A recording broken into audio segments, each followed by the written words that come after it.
I saw a quote the other day, and it was like, loneliness doesn't come from not having someone around you, but more of not having someone to communicate with.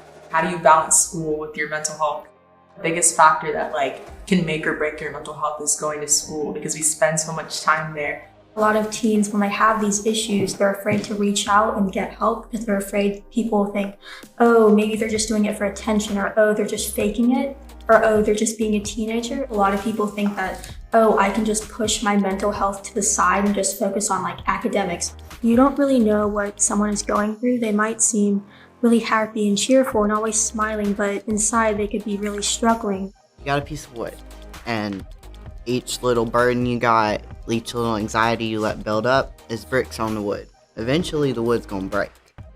And if you don't find things to do to kind of take the weight off, then that's when it really boils over. So pushing your mental health aside is not gonna do anything for you in the long run.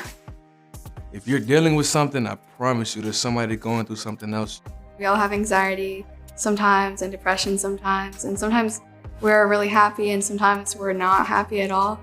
That is part of our physical health too. So our mental health affects our physical health. It's easy to feel like what the emotions that you're feeling are wrong, or that they're invalid, and that you're letting people down around you that care about you. But your emotions are perfectly valid. You have a right to feel what you feel, and there should be no shame that admitting that you need help or admitting that you need to talk to somebody. If you feel like you need professional help, definitely go get it.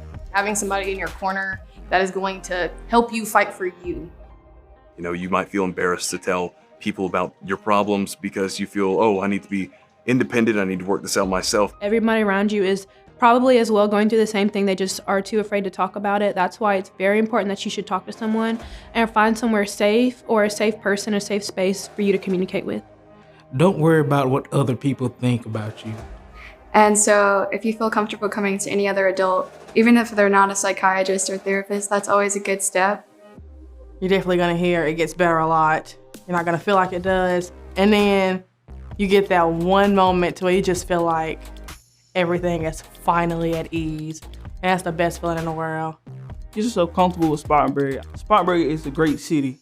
In Spartanburg specifically, and especially for LGBT people, there are so many places, resources out for you in this area. Get the help that you need before, the crisis happens, because that's not what we want. We want you to be here tomorrow.